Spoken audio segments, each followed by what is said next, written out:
गरीब समोसे वाली लड़की। शोभा एक विधवा थी जिसके 2 लड़के थे। एक अपाहिज था जो कोई काम नहीं कर सकता था। एक लड़का ही सारा घर का खर्च उठता था। उसकी शादी हो चुकी थी। अब शोभा अपने छोटे बेटे के लिए लड़की देख रही थी। वह एक गरीब की लड़की देखती है। वह बहुत सुंदर होती है। राहुल उसका छोटा बेटा होता है। माँ, मुझे शादी नहीं करनी है। मैं कुछ काम भी नहीं सकता। क्या कमा कर खिलाऊंगा? बेटा, तुम्हारी सारी जिंदगी कैसे कटेगी?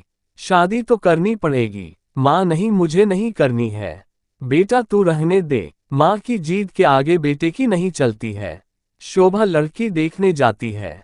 शोभा को लड़की पसंद आ जाती है और उसकी शादी हो जाती है।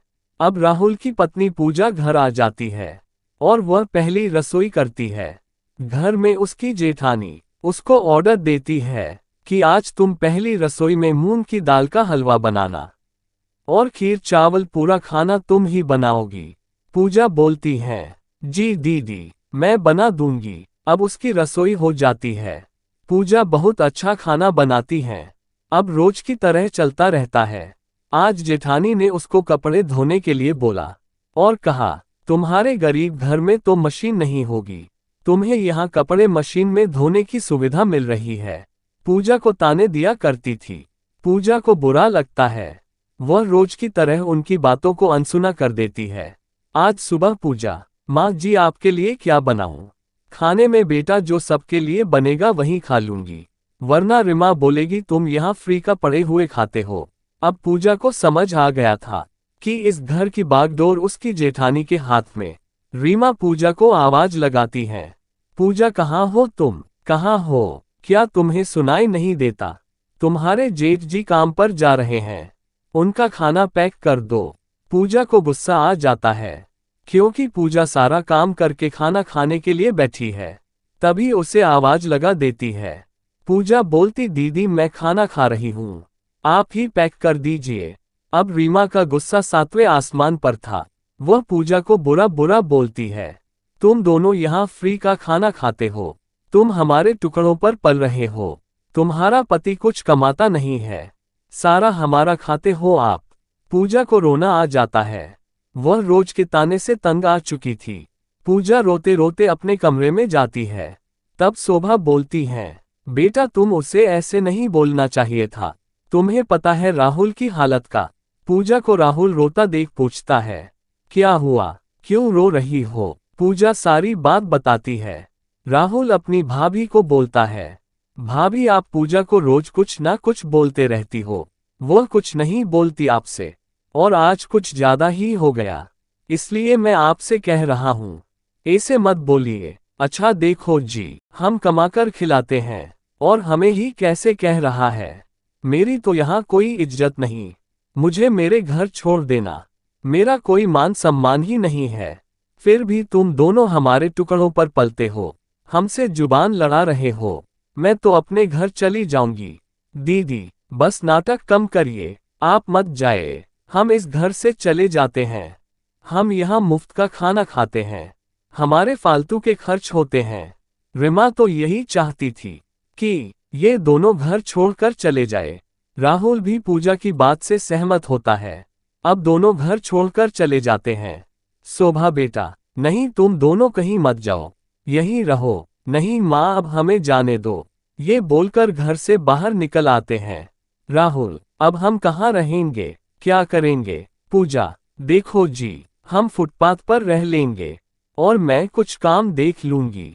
कल से पूजा एक ढाबे पर काम करने लगती है। वहां बर्तन साफ करती है।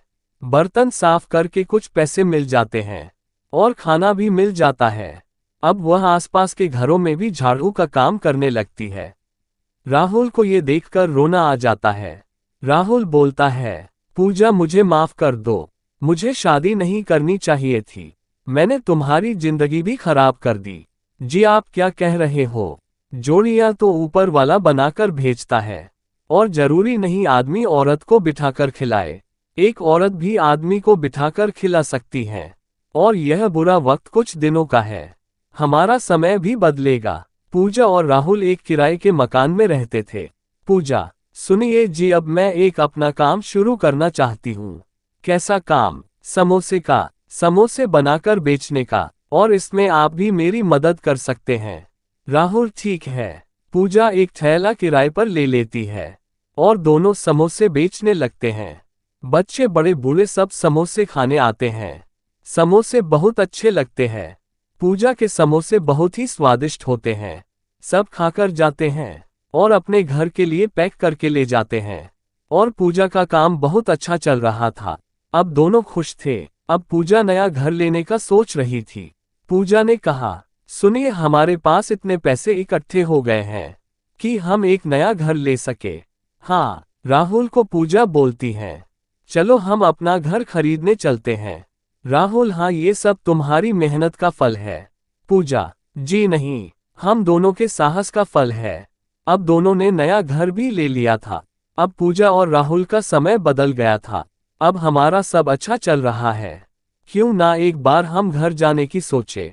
राहुल, हाँ, मैं जाना चाहता था, लेकिन वहाँ जो तुम्हारे साथ हुआ उससे मेरा मन बदल गया था। नहीं जी, हमें भूलकर घर जाना चाहिए। अपने तो अपने होते हैं। माँ को भी देखने जाना है। हाँ ठीक है। पूजा राहुल दोनों अपनी कार में जाते हैं। उन्होंने देखा माँ बर्तन साफ कर रही थी। ये देखकर दोनों हैरान हो जाते हैं। माँ, आप क्या कर रही हो? माँ, बेटा तुम कहाँ थे? माँ, तुम ये क्या कर रही हो? ये बताओ पहले। बेटा रिमा, तुम्हारी भाभी को बहुत बड़ी बीमारी हो गई है और तुम्हारे भाई का काम भी बंद हो गया। उसका इलाज कर सके इतने पैसे भी नहीं है। पूजा, कहाँ है दीदी? रिमा पूजा को देखते ही बोलती है, मुझे माफ कर दो, मैंने तुम्हें बहुत दुख दिया है। मैं मरने से पहले तुमसे माफी मांगना चाहती हूँ। नहीं दीदी, हम आपका इलाज कराएंगे, आपको कुछ नहीं होने देंगे। इतने पैसे कहाँ से आएंगे? पूजा, हमारे पास है। पूजा ने सारी कहानी सुनाई। फिर पूजा बोलती है, रीमा को बड़े अच्छे अस्पताल में लेकर गए। अब रीमा ठीक हो जाती है। वहां उसका इलाज कराकर रीमा को घर ले आते हैं और अब रीमा भी पूजा से बहुत खुश रहती है। अब सब पूजा की तारीफ करते हैं और पूजा को बहुत मान सम्मान देते हैं। और दोनों, रीमा और पूजा, दोनों समोसे बनाने का काम करती हैं। और दोनों देवरानी जेठानी अपना घर अच्छे से चलाती है और अपनी माँ को भी बहुत अच्छे से रखती है। और अब उनके पति का काम भी अच्छे से चलने लगा था। सब कुछ अच्छा चल रहा था। और फिर इसी बीच पूजा एक खुशखबरी देती है। पूजा प्रेग्नेंट होती है। अब तो उनके घर में खुशियां ही खुशियां हो गई। अब उनका परिवार संपूर्ण हो गया और अच्छा चल रहा था। इसलिए हमें अपनों का साथ कभी नहीं छोड़ना चाहिए। दुख हो या सुख हो, हमेशा साथ रहना चाहिए।